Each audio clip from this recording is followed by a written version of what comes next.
Cerulean blue into royal blue.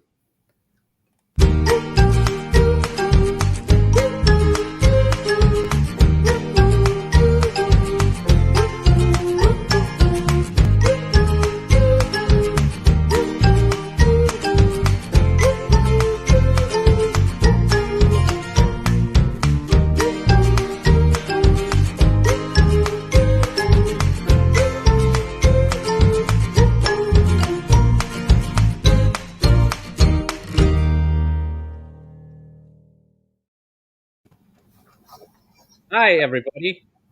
Welcome to our recap of the first day of the world's most magical celebration media event. I was watching from a desk. Some of us were actually there. Want to talk about it? It's a long day. People don't care what the media experience was like, but we did get to see Kite Tales this morning. I got to see the Jungle Book show. There's also Alex got to see the Lion King show as well. Get it up for a quick second, real quick. Yeah. That's Tony. Oh, hi. I'm Benji, and the person who was actually at the event right there, that's Benji. Continue.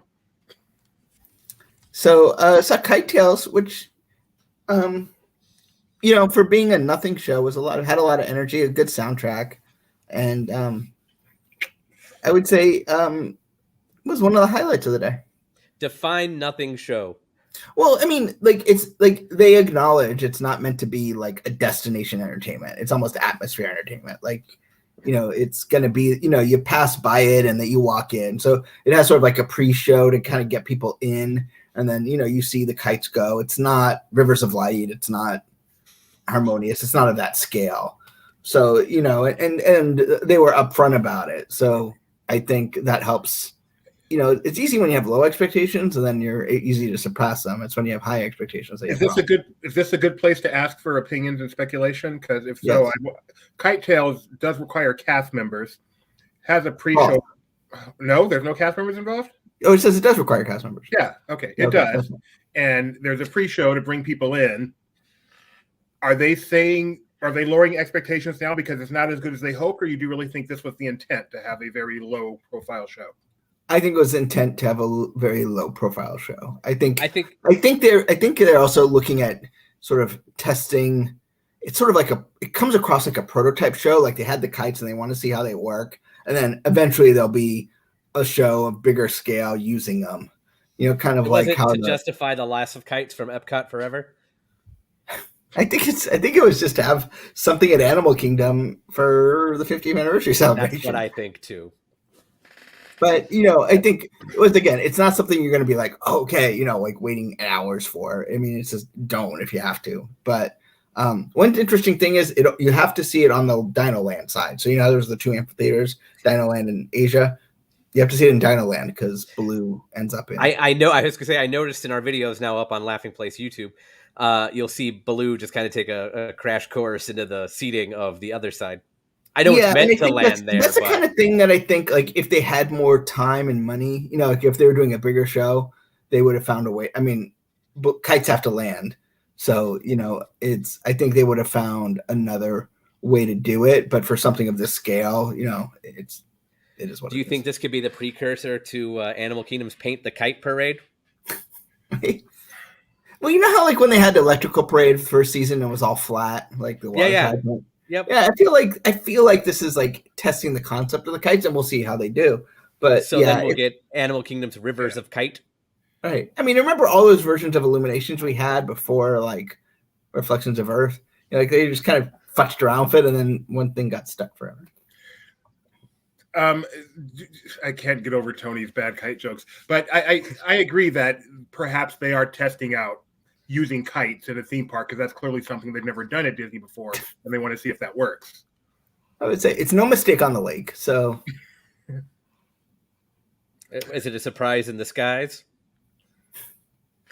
So you got to experience. They started you at a little low level with the kite tails, and then what was that? What was next? They told me to take resort transportation to Epcot. However, the park to park bus does not start till 11:30, and I had an 11:15 dining lunch reservation. Minivan. So I lifted over to Epcot to go to Space 220. And so you went to Kite Tails, then you went up 220 miles above Earth, and then you came back again. Yeah, I would say Kite Tails. Day. Kite Tails outranks Space 220. All right, moving right along. Your opinion means nothing now. Well, I was going to say I've already been noticing an influx of Kite Tails posts and stuff all over social media, and I said this before for different reasons, but I feel like this might be the sleeper hit of the 50th anniversary celebration. Not according to that Space 220. Space 220, by the way, to give a contrary opinion from someone who has also experienced Space 220, was an amazing experience. It's a great restaurant. The space aspect is secondary. It is a wonderful, wonderful restaurant, and the space just adds a little bit of fun to it. So I will say, obviously when you're having a bunch of media people eat there and like they're just churning, it's probably not the best dining experience, like a typical dining experience. There's a couple things about Space 220. One is Rise of the Resistance has spoiled me on the fact I don't feel like I feel like exiting a different door is no longer acceptable theming. I must exit the door I came in to feel like I actually went someplace. Wow. And the fact that by design it makes sense, Earth just is kind of static. And then the exit signs kind of do like a Pepper's Ghost effect. So there's like exit signs off into space. And that's one way out of there. Exit signs were what always ruined the living seas for me. I'll say this. I enjoyed the experience. I would eat there again, but I would not go through the effort required to get a reservation. I would equate it to be our guest. Like, it's nice, but it's not worth all that effort. So we got a reservation easily. Obviously, reservation, I'm not going to wake up at 9 a.m. or no, that's not even early. Whatever it takes to get one here on the West Coast. But we happened to get one. We, regular channels, we got a reservation. Just one popped up for over the weekend. And I went in there expecting a themed restaurant with that kind of a feel where, highly overpriced. The food is mediocre. They're churning you in and out. And I was shocked to find it's actually a high-end restaurant with amazing food. It was a long dining experience, and the space aspect was totally secondary, in my opinion. And so with that mindset that this is just a good quality restaurant, I was extremely pleased with Space 220. I'm going to use the same joke I keep using. It's in space. No one can hear you scream at the prices because it is extremely expensive. But if you can handle the money, you're $4 signs in a guidebook or $3 to $4 signs in a guidebook. Yeah, it needs to be $7. But if you can afford it, you're not going to be disappointed in the experience. I will say my experience was different because mine was like 35 minutes. Yeah, ours was about 90 minutes, and that's the way it should be. So, you see these? What's that? It's a K-cup in the room. Oh, awesome. So you're nice presentation brought to you by Keurig. All right. So you did Space 220, came back to after that, I went to we went to interview a man by the name of Steve Davison. The man, the myth, the legend. Did you ask him when World of Color's coming back for me? You know what? Do I mean nothing to you guys? I thought about it as I left. I thought about I need to tell him how Tony is having hot sweats. I woke up in a pool of sweat earlier today, and I was like, it must be because I still don't know about World of Color. And we'll have the interview up eventually, but and he did a little song and dance for us, which was fun. He let us know Harmonious was Bob Chapek's idea. We'll get to that in a minute, I think. That no slam on Steve Davison, but usually when people say stuff like that, it's because they're kind of pushing it off on someone else. No, and I mean, I will say, the music of Harmonious is Harmonious. No, it's impressive, and and I think that's where the focus was. Is I don't know if you realize this. It's the Steve Davison production, so there's he uses a little movie called Hunchback of Notre Dame, which is sort of his trademark, and talked a lot about that. And Is it? Hunchback? His first For big show Steve was Festival of Davidson? Fools. And he did use it in Light Magic. Yeah, And and he use used the it Belief in in Magic But Star. but it's not in World of Color anywhere. That's why I'm Holiday okay. Magic. He used it in Holiday Magic. Where do you use it in Holiday Magic? I'm just kidding. That was a Christmas. Okay. He definitely used it in Halloween Screams. Hellfire. No, so it was really Bells cool. of It was Notre cool to Dame, hear from according to him, the like how they developed it. list. You know, Bob Chapek had this idea of like a Disney rock concert, and then so he's like, "Well, we need to make it apply to Epcot, so we'll add the international element," and then that really opened up the music side. I mean, I'm not talking about it from. I mean, we'll talk about the show itself later, but it was cool to get a chance to talk to him and see what the creative process was like. And that interview's on Laughing Place already? It will. Nope. Okay, we'll be soon. I'm looking forward to that one. You will want to watch that one on Laughing Place YouTube channel. And then we headed over to the front of the park, my poor feet, and interviewed Zachariah Ridley, the portfolio creative executive for Walt Disney World. I bet you when you watch Did he get promoted? I thought it was just Epcot. What's that? Did he get promoted? I thought he was just Epcot. Yeah, no, he's of Walt Disney World. He's a site executive. And you know, we talked about 20 minutes before like the interview spot was ready, which was interesting. But he talked about, you know, his thing is Epcot's always in a state of becoming. So right, so it's always evolving, and you know, but that they're really excited that they had five things at Epcot this weekend that they were debuting. 3 of them are neighborhoods. Yeah. Oh yeah. By the way, they're officially now. I asked, and we are officially using World Discovery, World Nature, and World Celebration. So Future World does not exist anymore, right? Correct. That is just.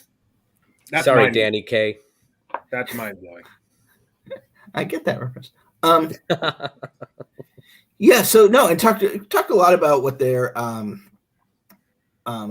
doing. You know, kind of like how they're listening to the cast about what makes Epcot special and all those things, and going into the archives and things like that. So you can catch that interview on Laughing Place now. Yes.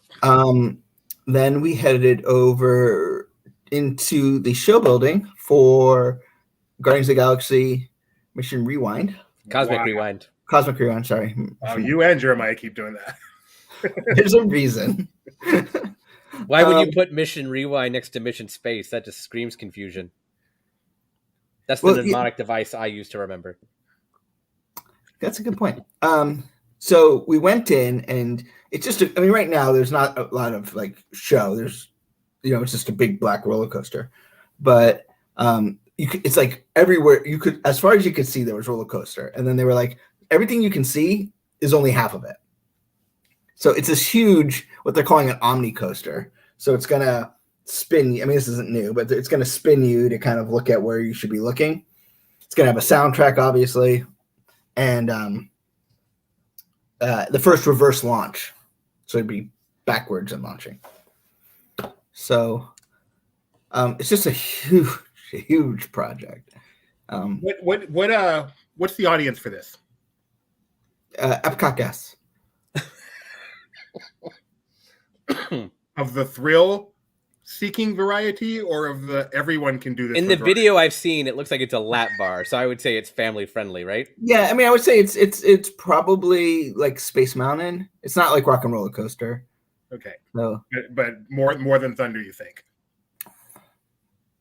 Yeah, I mean, it's hard to tell without really. It's an omni. You know, it just propels itself, so you don't know how it's gonna go until you get on it. But so you can like dial it down then. No. No, but it's like if enough people. It's hard. It's really hard to tell. It's very tall. You'll get that. The one thing I will say is probably the reverse launch is probably pretty thrilling. But yeah, I mean, it was just impressive to be. You know, as Imaginary said, it's like a lot of times they'll do sneak peeks, like they'll show you like a pre-show or something. But this is something you'll never get to do again because they're not just going to let people walk into like a coaster path. For good reason. Right. Any indication on when that'll be coming?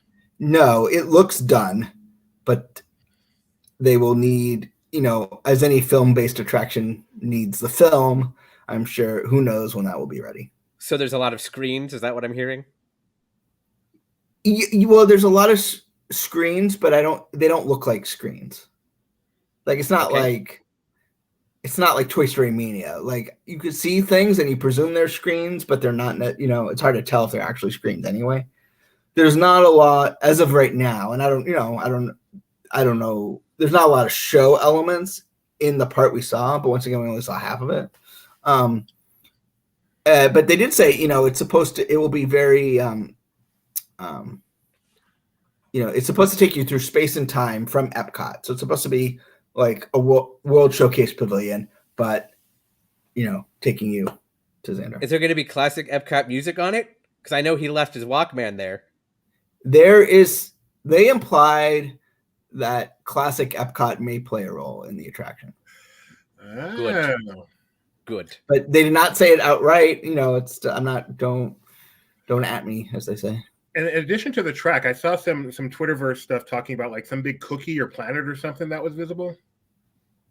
Some big ball in the middle. There's a big ball, but it wouldn't call it a cookie. It's probably can't be at Epcot without a big ball. Is it white? It was black. But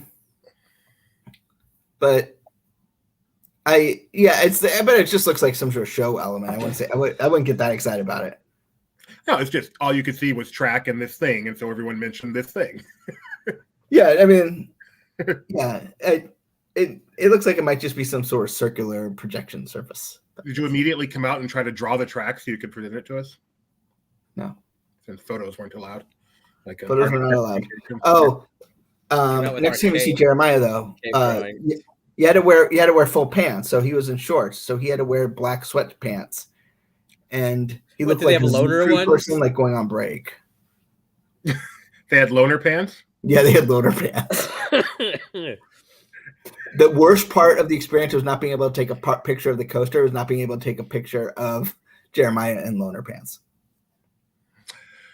So, Cosmic Rewind is very exciting. Kite Tailed is very exciting. Space 220 is more exciting than you claim. What else? So then you did a live stream with Jeremiah, and we went to Remy's Ratatouille Adventure. If you've been to France, you are familiar with it. Or if you're an annual pass holder in Florida. Right. Yeah, not exactly breaking news, but it was new to me. And then we got kicked out. Wait, did you get to try the creperie? I did not. Okay.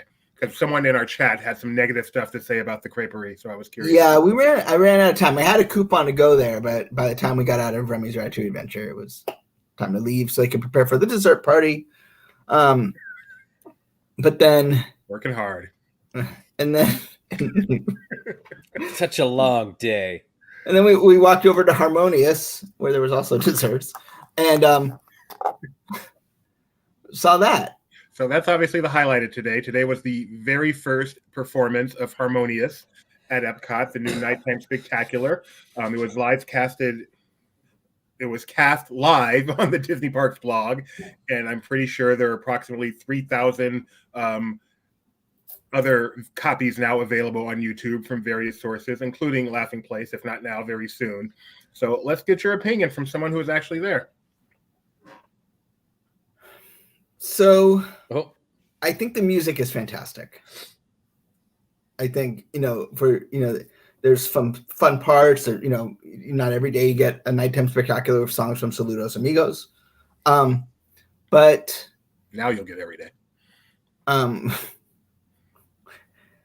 I felt like it missed two things. One, it's the same. It's like Disney music with water, fire, water, fireworks, and projection. Like there was nothing there that was a surprise. Like there was no finale where there was like an element that revealed itself. It didn't really, it just felt like we've done this before. It didn't feel original. It didn't feel the giant screens and the big crane thing. This didn't give you any of that feeling. No, the giant crane thing just kept like moving back and forth. It felt very utilitarian, but no, No, and I mean, it had some neat elements. And one thing Steve Davison said was that, this was about building infrastructure. Like, this is the kind of show that they're going to change, use this for other things in the future, which is famous last words, but, we'll see. Bum, bum, bum. No, and I liked it. I just felt it wasn't very Epcot-y, and it wasn't, it just missed a wow moment. Like, it's great music, great choreography, but I never went, oh my God. Like, I mean, maybe because they had a song or it had some energy. And it definitely has all those things. If it was just, and I know it will grow on me because it has so much good energy, but for being the sort of centerpiece of the Epcot transformation, you just want something, that raises the bar. And it's just not, it's also, I mean, I hate to say it, but in the back of your mind, you're like, it's not worth that ugly thing in Rivers of Light in the World Showcase Lagoon all day. No, I did Are not. they still going to mask it, or did they abandon that idea? Do we know anything? They are still working on figuring that out. Okay. Tony, did you get to see it? I watched a stream. I definitely have thoughts. I mean, don't go too detailed because anybody else can see the stream, but I didn't get to see it, so it was interesting hearing Benji's opinion. I'd love to hear another opinion. For me, and I really want to wait till I see it in person on Saturday, but for me right now, I feel like fireworks in it were an afterthought. And you could tell where there were cues for them, and they were missed. And I feel like that might have been reworked at a certain point and just kind of overlooked. But the fireworks definitely felt like an afterthought. And then I've listened to the soundtrack, I think, twice now, and I appreciate it, but I feel like it's chopped up heavily. It reminds me, if you go and bring up World of Color again, if you go listen to the original incarnation of that soundtrack, how they chopped it up and made it. So I'm like, okay, so what from this got cut? What didn't carry over into what we know? So but just interrupt you real quick. I'm going to interrupt you real quick because for people new to Tony's opinions, he always focuses more on what's not there than what is there. So go continue. I criticize photos for the negative space also. But what is there that won my heart, and I know it's gonna make it worse when I see it. The song they chose from Hunchback to use for the finale, or leading up to the finale rather, that won me over, and pretty much every critique I had kind of went out the window. Yeah, and that was something Steven was very proud of. Like, he thought that was the best moment. And, they haven't revealed it because they said that they didn't want people to feel like when they saw that song, they didn't want people to think that was a Hunchback segment because there's a different Hunchback segment. But I feel like they knew that that's the heart of the show. Yep. Let me read this one real quick. This is a LP contributor. It says, I loved it so much. My group was in tears the entire time. I think the musical choices and the story arrangements were incredible. Our takeaway was we liked it better than Happily Ever After. Thank you so much. So for what it's worth. Yeah, and I think that's what you gotta, if you're looking at it as a nighttime show, it is well crafted. It's just not game changing. It's like it's really good at what it's trying to be. I just wish it was, Fantasmic game changer, World of Color game changer. This just didn't feel like it. This is why me and Mac are friends. The other thing I would say is my favorite part is at the end, you turn around and the beacon of the spaceship Earth just lights up slowly, just kind of slowly cascades into light. And that's what they've done to Spaceship Earth is beautiful. So you could hear on the stream, I don't know what it was like there, but on the stream, they left that part on where you hear it or where you see it get lit up slowly and you hear the crowd go, woo, just like this gasp and cheering take over the park. It reminded me of the stream for Epcot Forever, or being there for that first night of Epcot Forever when Tapestry came on in the show, the Tapestry of Nation soundtrack, and the whole promenade started cheering. So having been there for that, I can imagine it was similar tonight with the lighting of Spaceship Earth. And I know. That's not necessarily game changing, but those kinds of moments where the crowd just gets that community reaction, even if it's something simple, that's the kind of thing that epitomizes greatness in a Disney show to me. And I think that moment, as low scale as it is probably going to be one that people talk about and remember as much as anything in the show itself. Yeah, and it's funny because in like 5 years we're going to just like, that's the way Spaceship Earth is. Like, it's not a big deal. Yep. But we've seen it with that sort of purple hue forever, and to just see it be punched up a notch in a way that's not tacky is just beautiful. In 5 years, the fans are going to start a petition saying, "Stop doing that to Spaceship Earth." We know that's what's going to happen.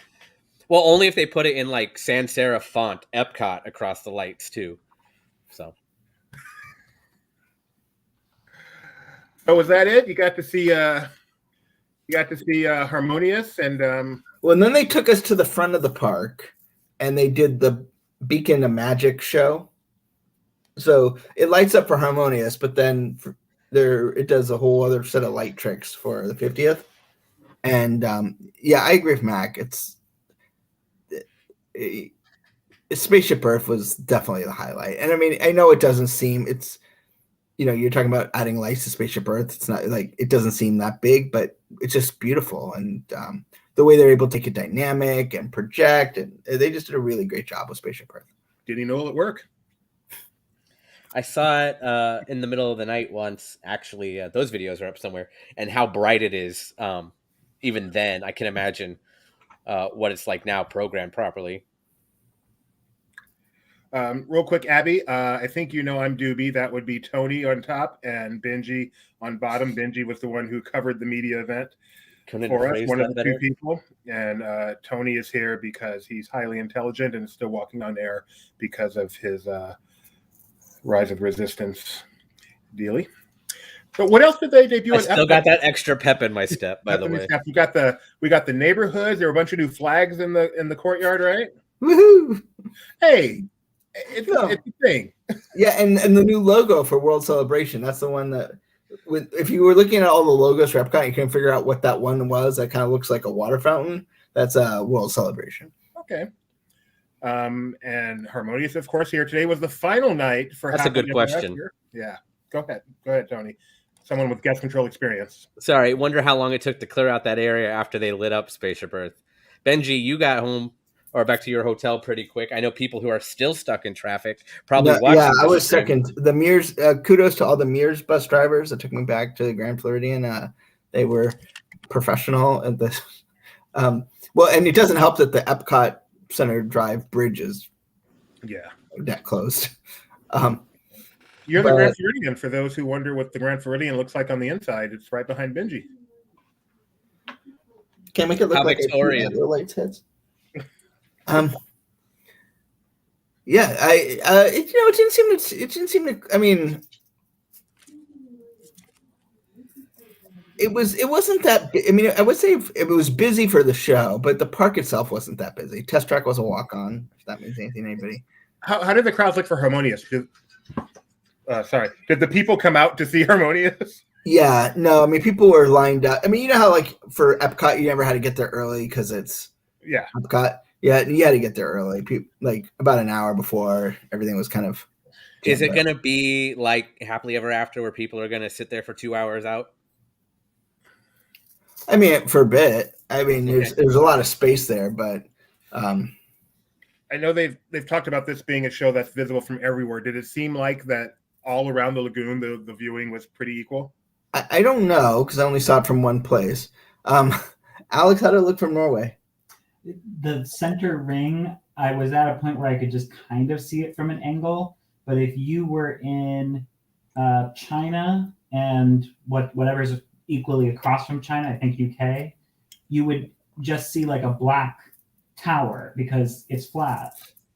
So like there are a couple of places where it's a weird view. Okay. Lessons in perspective with the voice behind Benji's head. So one of Tony's assignments will just be to see it from like 12 different angles and report on that. I'll do it. I hear the Outpost has a great view. Appropriate. It's good for watching the Lion King portion. Equatorial Africa, the continent. Makes sense. Yes. Where's Alex Haley? What's on the? Is he still waiting there 40 years later? What's on the agenda for tomorrow? At 9 o'clock Eastern, 6 o'clock Pacific, they're going to do their presentation. We're live blogging it about, announcements and stuff. What's new? What's next? They still call it that? They don't call it. They haven't called it that for over a decade. So that's not new. That's not what's new. Then we got some interviews we're doing. We're going to learn more about Cosmic Rewind and something at the Enchantment. Got an interview on that. And then I'm going to have lunch at Steakhouse 71. At the Wave. Remember those little grilled cheese that came with the soup? I missed the Family Fun Center. Can you ask why they took that away? The Family Fun Center? Where the Wave is? Or what? Yeah. Why they took it away 20 years ago? Wasn't that just like 3 or 4 years ago? That was before. No. Wasn't there something similar on the Concourse deck, though? There was, and then they made that the Toy Story play thing. Yeah. And now it's an arcade again. Yeah, no, it's okay. One of the shortest lived things ever, that Toy Story thing. And then we're going to head to Magic Kingdom for dinner and the dedication moment and Enchantment. Which is the new fireworks show at the Magic Kingdom. Now, what are they actually doing on the 50th? Do we know? Nothing for us. We fly back home. Where do you need me to be on the actual 50th? I don't know. This may not be the time to discuss that. Okay. Yeah. You want to be on Mission Space? What? I'm not allowed to ride that. Orange. It's close as I can get. Green. Anything else about tonight before we let you get some sleep? Yeah. Go see Spaceship Earth. It's pretty. If I drive right now, do you think I go see it? You can see it. I don't know if it'll be is it still lit up is my point. Yeah. Don't plan to exit property on that same road. I think you should go find out, by the way, so we know how long this thing lights up. So what we learned are the two best things about this are Spaceship Earth and Space 220. So wonderful. All right. Well, thanks, Benji. Thank you, Tony, for letting me be a part of this. Yep. Oh, and don't forget, we'll be back tomorrow night after Enchantment, so Tony can. Incorrect. So someone can. Yep. Mac, I guess, can complain. Or we can. You can get my input on the day's events from a Universal event with our own Cole. You're heading to Universal with Cole. With Cole. Yes. And when you guys finish that, we should all get on a stream and talk about that. Because now, I'm in that loop now. I feel so special. Yeah, that's right.